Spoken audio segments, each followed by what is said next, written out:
Welcome once again to Flashpoints. I'm Bob Orr. Joining me as he always does is Juan Zarate, our national security analyst. Juan, good to see you. Bob, great to see you. We've talked about the situation in Ukraine. We've talked about the West's response to the annexation of Crimea by Russia. One of the biggest tools that's on the table so far that's being used, sanctions. Yeah. What's been done and what do we expect happens next? Yeah, almost by default, Bob, we're now in the field of financial pressure and warfare. Diplomacy has its limitations. Physical force, kinetic force, military power limitations, and frankly is not going to be used here to push back the Russians either out of Crimea or on the Ukrainian border. So we're in the space of financial power and influence to try to change or deter the calculus of what's happening in Moscow.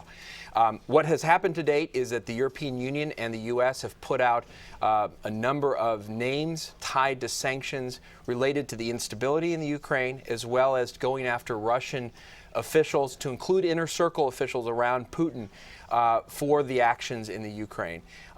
This is significant because I think it is in some ways the opening salvo of trying to not only punish but also isolate elements of the Russian economy and key actors, to include oligarchs, in a way that will hurt Russia in the long term. The challenge here, though, Bob, as we've said before, this is not a silver bullet, and these types of sanctions, especially the kind that isolate financially, aren't going to have an immediate impact, and so it's not going to stop Russian troops from entering into Ukraine tomorrow. But it can impose real costs on Russia, and I'm happy to explain how that might work. Let me ask you this.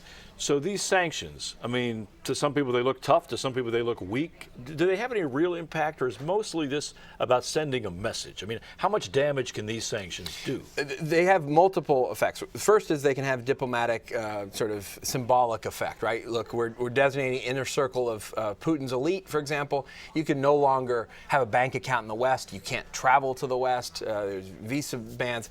That's not insignificant in some ways, right? But that's manageable. The longer term and more important impact is, what does this do to the isolation of Russia's economy and markets? You've already seen its stock market hurt, the value of the ruble drop.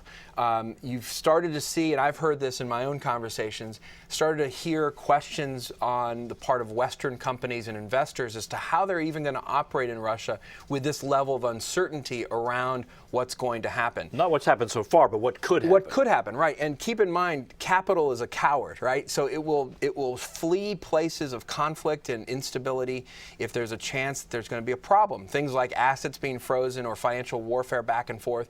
And so money that was going to be invested in Russia, maybe that goes to Turkey. How significant is it that a bank was targeted, that the U.S. made a point of saying, we're also going to sanction this bank? Yeah, this was incredibly significant. We forecasted this when we said, look, the measures that are going to be taken are not just around the oligarchs or individuals, but around the businesses, and particularly the Russian banks that can be implicated in this. And this particular bank, 17th largest bank in Russia, has correspondent relationships in the U.S. and Europe. That means that's now going to be blocked. They are cut off. They can no longer do business with the West. That's devastating to a bank that wants to do business globally. They can't deal in dollar transactions, which is the reserve currency of the world. So that bank is basically now a pariah in the international system, can't really do business. The other important thing was, this is controlled by Putin's inner circle. This was a bank that was used by elements of his inner circle.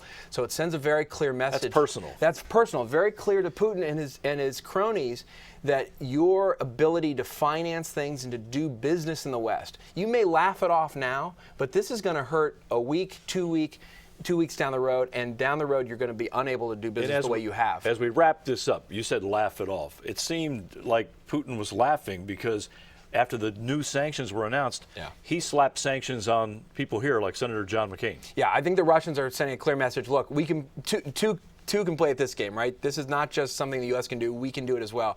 The difference is, and you saw this in Senator McCain's funny tweet in response, the reality is Russia's much more vulnerable to this kind of financial isolation because they rely on the West much more and their ties to the global economy. The Russian bear can bite back, and I've made this clear. I've written pieces on this, but the Russians are much more vulnerable long term. The challenge is not to overstate the immediate impacts, which I think the administration got into a bit of problems with, but you will see if they continue to hit banks, companies, arms merchants, things that touch closer to the heart of Russia's economy and inner circle, that's going to bite. We'll have to see how this goes. Juan, thanks as always. Thank you, Bob. And thanks to you for watching Flashpoints. I'm Bob Orr. We'll see you next time.